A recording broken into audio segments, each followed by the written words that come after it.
कली हिंदू धर्म की एक शक्ति रूप देवी है जिसे time, transformation, destruction of negativity और अल्टीमेट प्रोटेक्शन का सिंबल माना जाता है। कली नाम काला से आता है। काला यानी कि टाइम। टाइम सबको ख़त्म करता है, इसलिए कली को डिस्ट्रक्शन ऑफ इविल का शुद्ध रूप बोला जाता है। कली क्या डिस्ट्रॉय करती है? ईगो, फियर, नेगेटिविटी, डेमन्स यानी कि asuras, limitations, inner darkness.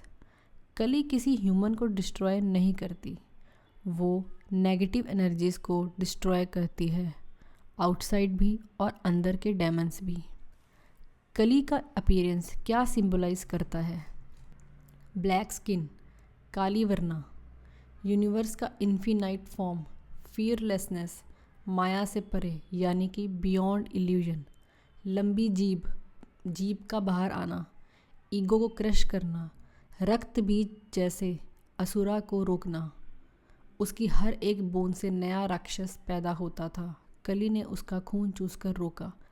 Garland of sculls, ego और पास आइडेंटिटीज को तोड़ना, बर्थ डेथ साइकिल का सिंबल। स्टैंडिंग ऑन शिवा, ये कोई डोमिनेशन नहीं, शिवा प्योर कॉन्शियसनेस, कली शक्ति एनर्जी, दोनों मिलकर ही क्रिएशन डिस्ट्रक्शन का बैलेंस बनाता है। कली का रोल, कली को कहते हैं महाकली, आदि शक्ति, टाइम एंड चेंज का यूनिवर्सल फोर्स, देवी का मोस्ट पावरफुल और फियर्स फॉर्म। बट ये फियर्स फॉर्म प्रोटेक्शन के लिए होता है।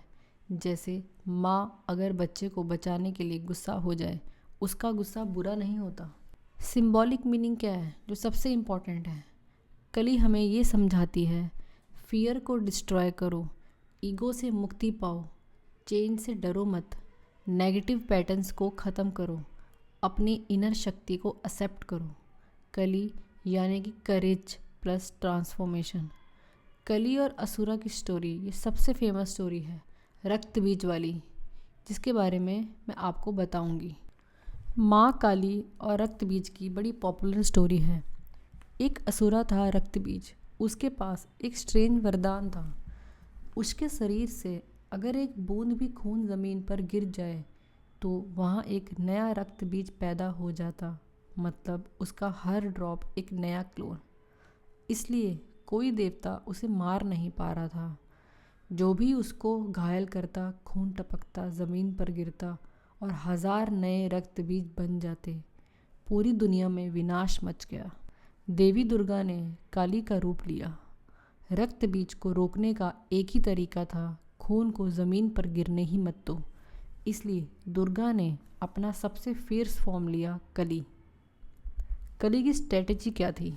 कली असुरा के ऊपर चढ़ गई, एक हाथ से उसको रोकने लगी और उसका खून ज़मीन पर गिरने से पहले उसको अपनी जीभ से पी लिया। इससे कोई नया रक्त बीज जन्म ही नहीं ले पाया। फिर कली ने उसका वध कर दिया। बाद में कली अनकंट्रोलेबल हो गई। कली इतनी फियर्स हो गई कि विक्ट्री के बाद भी रुकी नहीं, वो डिस्ट्रक्शन मोड में चली गई। पूरा क्रिएशन हिलने लगा। तब शिवा उनके रास्ते में लेटे हुए आ गए। कली जब उन पर कदम रख देती थी तब उसे होश आता। इसलिए कली की मूर्ति में उन्हें शिवा के ऊपर स्टैंडिंग दिखाया जाता है। इससे मोरल क्या मिलता है? रक्त बीज हमारे अंदर का नेगेटिव थॉट जो बार बार मल्टीप्लाई होता है, कली एनर्जी जो उन्हें एक झटके में ख़त्म कर देती है। ये स्टोरी इनर ट्रांसफॉर्मेशन का सिंबल है। कली फियर्स लगती है पर काम रक्षा का करती है।